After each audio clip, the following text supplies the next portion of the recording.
The interim government has taken the oath of office on the basis of the constitution. Right. Now, here again there is a grey area because the constitution does not have an interim government.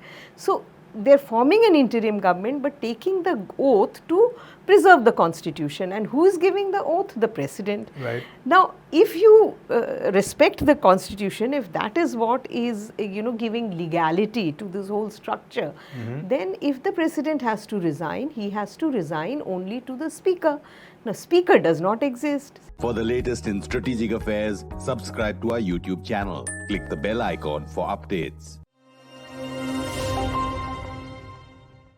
You're watching The Gist on Strat News Global. This is Ramananda Sengupta.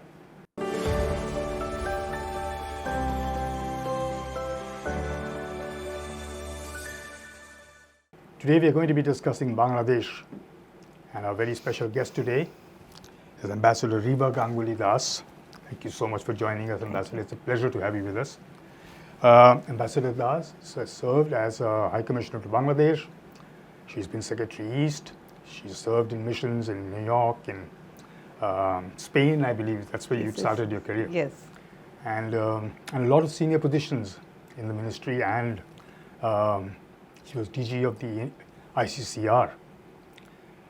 Once again, thank you for joining us. And I wanted to start by talking about the recent developments that have taken place vis-a-vis the demand to remove the president, Mohammed Shahabuddin.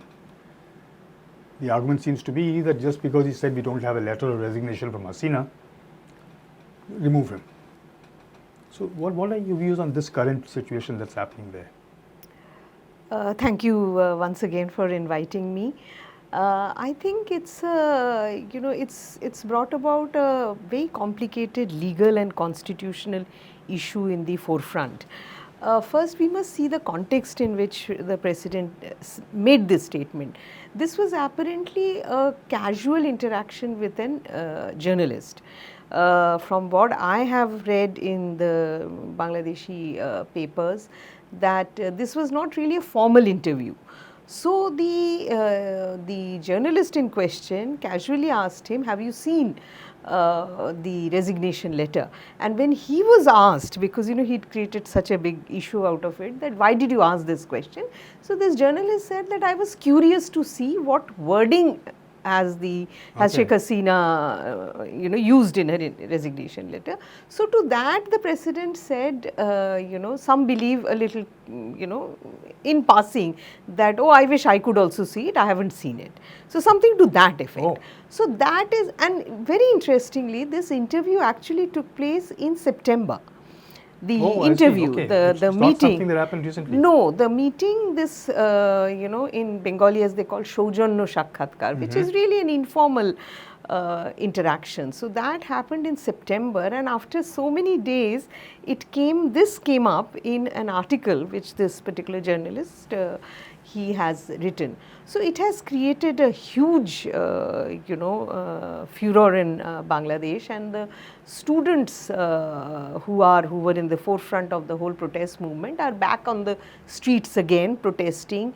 They tried to enter the presidential house, and they were stopped. And their basic demand is that he should step down. Now, the interim government has said that we need to consult the political parties, and as far as the political parties are concerned, BNP has clearly said that they are not in favor of the president stepping down. And the reason they give is that, this will create an unnecessary, political crisis and a constitutional issue, and this will further delay the election. So they are not interested, so they've said they are not in favor of him stepping down. And so the last the statement that was made by the interim government was that they are still consulting all the political parties, and they will then come to a decision on whether the president should step down or not. Okay. But by and large, the view seems to be that, it's a very grey area where the government is operating. Because after all, whether Sheikh Hasina actually gave a resignation letter or not is in a sense a little it's not a very important discussion because she's way, left. yes, She's not there physically performing her duties as the Right. Prime Minister. So in a sense, it's not really a very important issue whether the letter exists or not exists. The other issue is that the interim government has taken the oath of office on the basis of the Constitution. Right. Now, here again there is a grey area because the Constitution does not have an interim government. So, they're forming an interim government but taking the oath to preserve the Constitution. And who is giving the oath? The President. Right. Now, if you respect the Constitution, if that is what is, giving legality to this whole structure, then if the President has to resign, he has to resign only to the Speaker. Now, Speaker does not exist. There is no Speaker. She's Right. already, resigned. Yeah.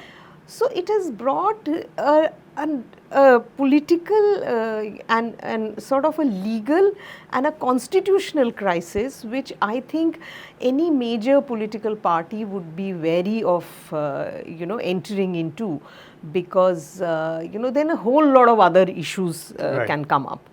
Right. I think the other day we were talking about misinformation, disinformation, that kind of thing going on. One of the things that was always struck me earlier was that when the new government was formed under Dr. Yunus, one of the first things they did was to release all these jihadi people who had been jailed basically for terrorist acts. Now, do you think that was done under some kind of a compulsion, or was that because of, I don't know, I mean, I didn't understand why they would do that. See, the reason why this whole movement took place, I mean, first it was of course a quota movement, and then it was said that the previous government, Sheikh Hasina's Awami League government, was autocratic. They did not follow any rules, Right. and no rules, regulation. There was no rule of law in the country, no judiciary, nothing. So she goes, there is a new set of people in power, and what do? They do things which again don't follow any rules and regulations, because in the case of most of the cases where people, known terrorists are now out of jail, there is no clarity whether the case has been dropped by the prosecutor, or the case has been resolved, or he is no longer a charge sheet, he is no longer under a charge sheet. So it's a very, it's exactly what they were accusing Sheikh Hasina government of doing that's happening right now. Right. Because people are getting released from jail randomly, and it's not very clear on basis of what. Has the judicial process been completed and so they are out, or are they out on parole? Because there is also provision of parole. Are they out on parole with the case pending? So it's a grey area, but clearly this indicates that the Jamaat and the Jamaat-e-Islami elements are very much calling the shots in the government. Otherwise, how do you explain that such a large number of known terrorists, Right. and Islamists who have cases against them are out now? Out of the jail. So It's interesting that you say that that Jamaat is calling the shots, because earlier the only other power that was there, these ladies used to sort of interchange. yeah, Khaleda Exactly. for a long time. Khaleda Zia seems to have aged. I mean, I don't Yes. know. She's no longer as healthy as she was. No. And so who else is there in the political side apart from the BNP other than the Jamaat? And Jamaat too, I'm not so sure they were a big political party earlier. Yeah, because Jamaat has they have not been able to take part in elections. Anyway, even BNP did not take part in elections. But BNP is a large political party with grassroots support. They've got, organization up Exactly. to the, village level. Yes. So, they are really the biggest party right now. Of course, Bangladesh has a large number of other smaller parties as well.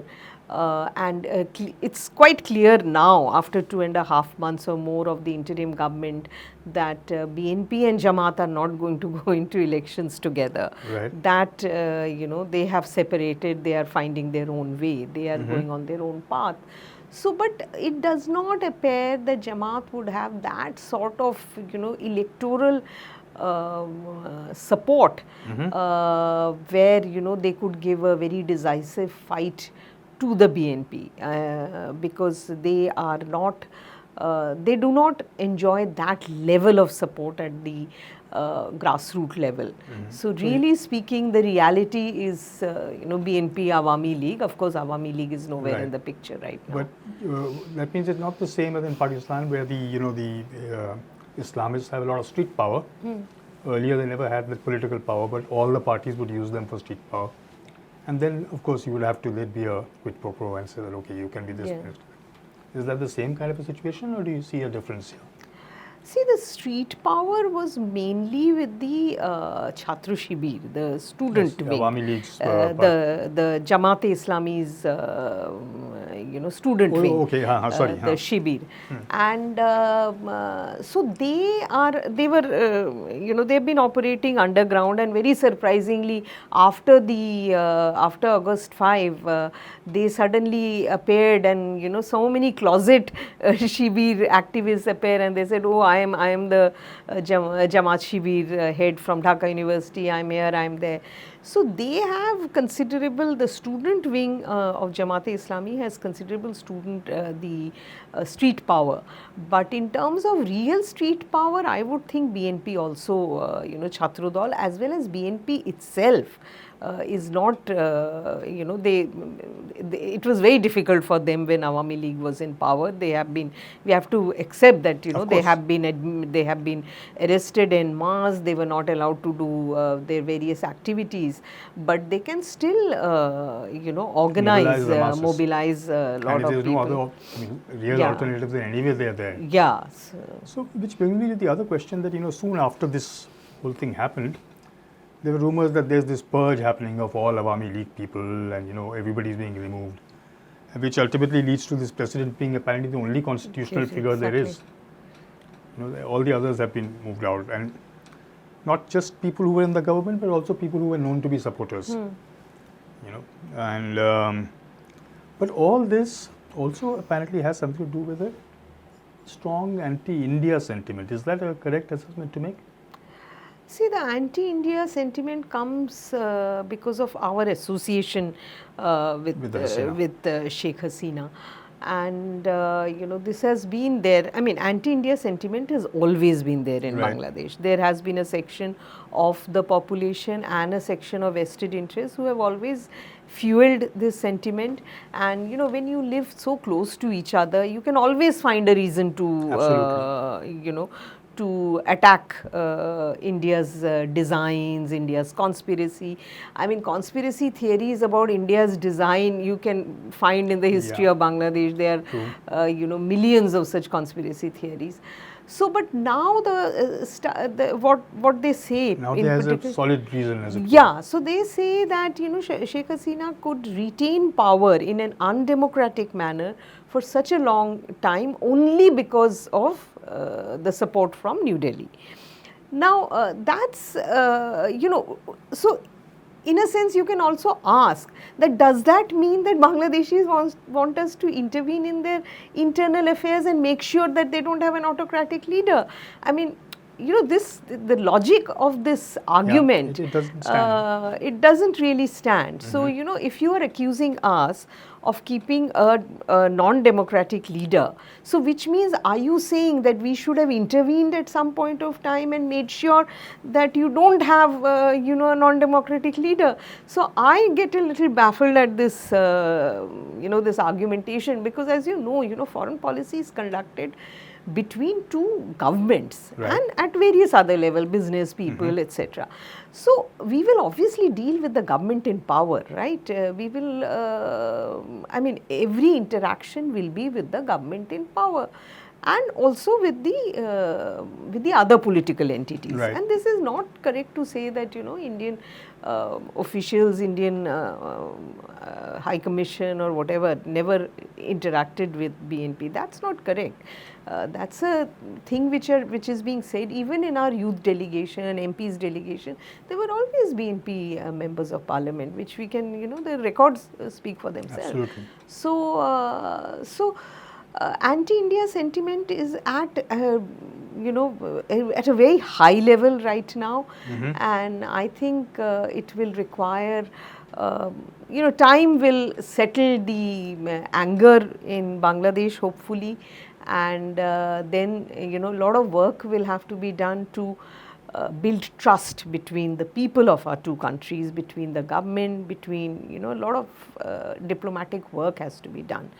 So, what I'm hearing is that while all this will take time, and of course, when you have I think it's called the big brother syndrome in international relations, where any big country, no matter what it does, even if it's in an altruistic manner, there will be people raising it and saying, I can fight big brother, and that kind of a thing. But right now, the Indian government position seems to be, it doesn't matter who's in power, we will just talk to them.